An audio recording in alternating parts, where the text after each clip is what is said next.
All right. So now protein. All right.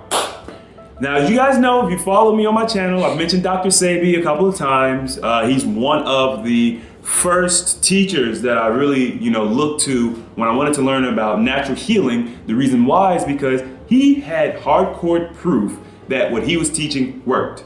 Okay, you go to your doctor, whether it's your dermatologist, whether it's your, what's the doctors you got? OBGY, is that what it is? OBGYNs? I think those OBGYNs. are for babies though.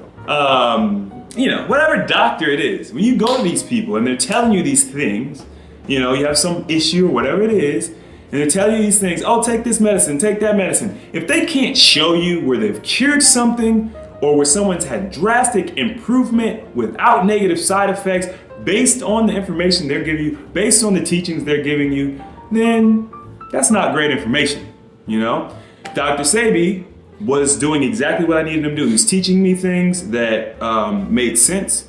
It was all natural and there were no negative side effects and you're getting results. So one of his famous kind of quotes or whatever is when people ask him about protein, he's like, if protein is real, what happened to the gorilla? And he gets all loud, what happened to the gorilla? And it goes for gorillas, cows, buffaloes, there's so many large animals that we eat that we say we're getting protein from, but these animals don't consume protein. Now, that is definitely weird, because how are we getting protein from an animal when the animal doesn't consume protein? Where's the animal getting its protein from? So I came to the conclusion that either the protein that they're talking about is not the same protein that our bodies have within us, or protein is just a fallacy completely. One of the two, because you've got John here who's put on close to 15 pounds of muscle and has not eaten any protein. So what's your take on protein? Is it really a building block of life? Is it necessary for building muscle? How do you feel about it? In my experience, protein does not help you recover after a workout, because I do fasted lifting. So my hashtags on Instagram. Fasted lifting. And basically all of the major growth I've seen has been during, and maybe it's just because I fast so much, but all the major growth I've seen has come to me when I was fasting. When I first went in to lift a 50-pound dumbbell for the first time in many years, I think since I was in Afghanistan, I was fasting during that time. When I go to the gym and the next day and I'm depending, my body feels really good or whatever, I'm fasting.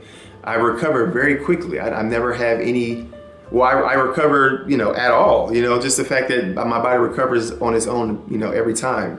And I'm not taking any protein or anything to help recover my damaged muscle fibers that I ripped during my workout. I don't know. I don't really give protein any credit in my body's, growth and recovery, because I don't consume any of it. Nothing outside of what it already does, or that's in water or air, or maybe some juice. But, okay. Like I said, all the growth that I've made and, seen has just been my body doing its thing. So basically what you're saying is the whole protein deal is a myth or a fallacy, because if it was true, then you would see John here with the same amount of muscle definition, the same strength that he had 2-3 months ago when we did our last interview, and that's not been the case. And we purposely monitored him while he was fasting to prove or disprove the protein theory, because it's one of those things that really annoys the crap out of me, because people feel like we have to eat animals in order to get this protein, in order to grow our muscles big. Once again, it might be a longer road, but guess what? When you're finished, you're finished. You don't have to worry about having to continue to pump more protein in your body. Your muscles become very, very dense. and you know, they grow, they get bigger and bigger and bigger, become rock hard, and then it's really, really hard to lose that. Yeah. You know, at that point, you really just are doing like maintenance stuff. And I genuinely don't think that you'll ever really fully lose it unless you're doing something drastically different opposed to what you did to get there. Right. Calorie restriction would do that. You start eating a certain amount and then cutting back instead of just fasting, for example, will make you lose muscle quicker. I would probably say excessive cardio, maybe. I don't know. Or overtraining, possibly. Well, overtraining, yeah. Probably, you know, if you know, true overtraining, I think there's a huge difference. I had one of my clients was telling me about like real overtraining, not just, oh, you're doing arms 3 times a week or overtraining. Like, no, overtraining as in like, you know, adrenal burnout and like, oh, your hormones just aren't working properly. Like you can't lift half what you used to, you know, a month ago. You know, that kind of overtraining, not just you doing arms 3 times a week. Like there's a overtraining is something that takes a while.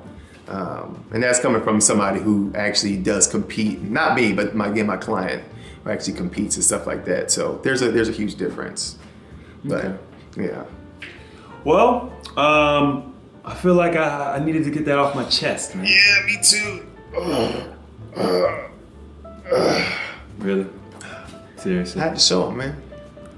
All right, I think that's just about it. I really don't have too much more to say about protein. You know, you guys go out there and you do research for yourself. Once again, you know, this is just my take on it.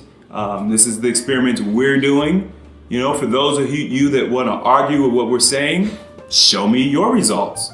And the only way you can do that is by trying to duplicate what we did, because we know that you can get bigger with protein, but we also kind of know that there's a negative side of it where, well, first of all, it's not the type of protein that our bodies naturally make. That's the first thing. You're ingesting a synthetic protein or you're ingesting something from an animal.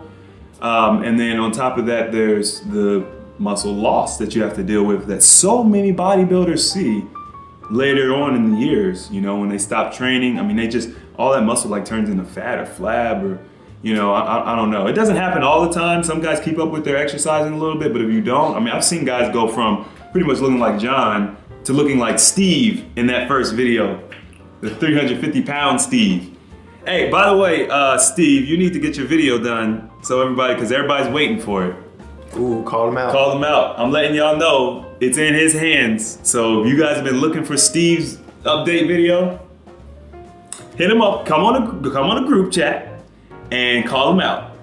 Yeah. Tell him to get that video because we're waiting for him. Waiting on him. It's impressive. It's very impressive. Steve's progress is inspirational, and you know, just as much as John's, if not more, because Steve was 100 pounds, almost 100 pounds bigger. So, if you guys like this video, don't forget to hit the thumbs up. And if you want to see more videos like this, don't forget to subscribe. And as always, the application of knowledge is power. And I will see you guys next time.